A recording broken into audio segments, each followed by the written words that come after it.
Kali is martial arts, and it's a term that is used in hand motion. In other parts of the Philippines, the art is referred to as eskrima or arnis, depending on the geographical area. This is called Lukay Lukay Kali, which is a family name. My guru, Ted Lukay Lukay, practiced the art of Kali as taught by Interveiw system, as taught by angel Kabbalists. All of the masters that I had just mentioned, as well as the arts that they practice, migrated to Hawaii as a middle ground, and were further developed in Hawaii. Then eventually made it to mainland America and California.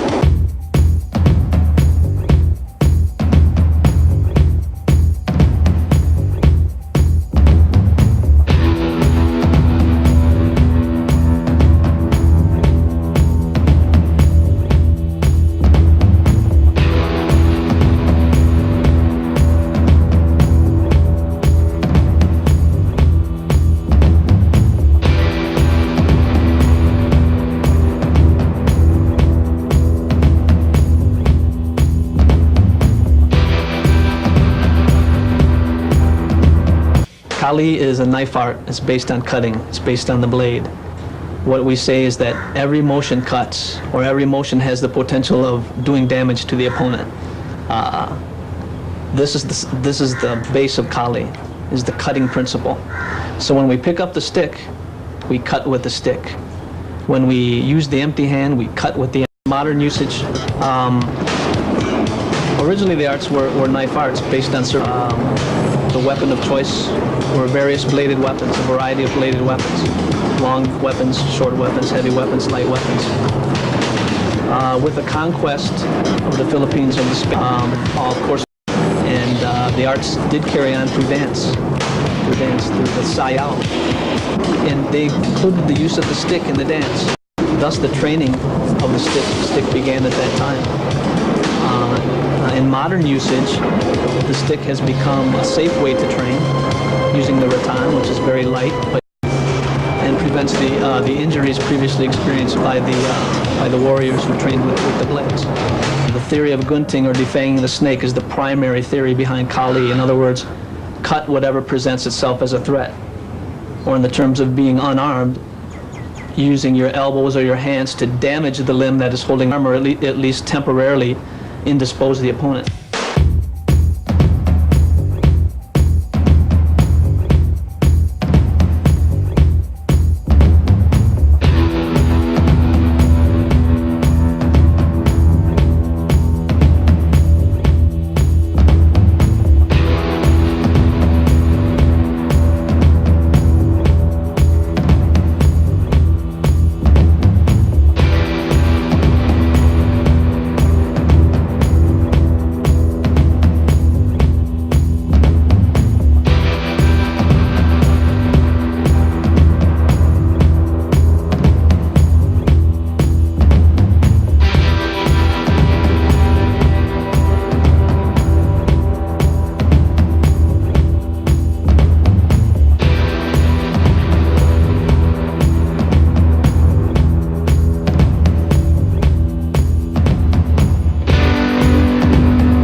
Strong theory of Kali is the angle, or the triangle.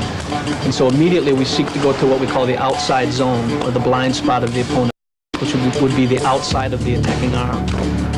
So meeting the attack with what we would call the gunting, we would zone simultaneously, also to create power in the blow as we step. get to the blind side, trap or immobilize the opponent to prevent the opponent from using the rest of his tools or the rest of his anatomical weapons, his feet, his elbows, his other hand, his head, whatever he has, and get the position of advantage to take care of the job right away instead of going straight in.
Of the intercepting fist. Conceptually, Bruce referred to as art, an art open to all ways yet bound by none. Physically, fencing with the boxing with the feet. The similar Kendo and Kali. First off, physically, when Bruce refers to fencing with the hands, there's a definite reference to a blade art, the art of, in this case, Western fencing. So, actually, right away, the first common denominator, blade principle or concept to the use of empty hands. That's what I say would be the first common denominator of Kali and Jeet Kune. They're both fencing arts to begin with. One might be, whereas the Western fencing, as put into Jeet Kune, might be used to thrusting. Is how to use the empty hands, if you would. Philosophically, like I said, Jeet Kune is open to all ways. So therefore it seeks the truth in any combative system that is available. It seeks to be thorough at every range of combat, which is to survive. Kali also was brought up the same way. The Philippines have been influenced by many cultures in Southeast Asia. The Indonesians, the Chinese, India, later on the European influence from the Spanish. And so all these arts or ways have been integrated within the Kali. They're the same in that they're open to what works. In 1964, Bruce Lee was brought to the attention of the public through Ed Parker's Long Beach International Tournament. At the same time, a Kali system demonstrated Kali. Bruce Lee was quite impressed with the art, as was everyone else, and he suggested to his protege, Dan Inosanto, to actually pursue the Filipino martial arts. And from that point on, Dan did so. When Bruce Lee was busy filming in Hong Kong, when he became star status, so to speak, and was spending most of his time in Hong Kong, Dan took over the Chinatown School. And at that time, he started called Panantukan, or the Filipino boxing technique within the Jeet Kune kickboxing curriculum. And it was practiced by Kali or escrimadors who went into the ring and started the actual boxing competition. So that was the start of the integration of Kali and Jeet Kune, was actually while Bruce Lee was still alive. Bruce Lee's death, the gym in Chinatown closed down, and Dan moved his classes to his backyard, and began researching Kali, Eskrima, and Arnis on a full-time basis, along with my instructor, my guru, Ted Lukai. So actually the Jeet Kune people researching the Filipino martial arts, were the first Americans to bring Kali, Eskrima, and Arnis, the Filipino martial arts, to the awareness of the martial arts public.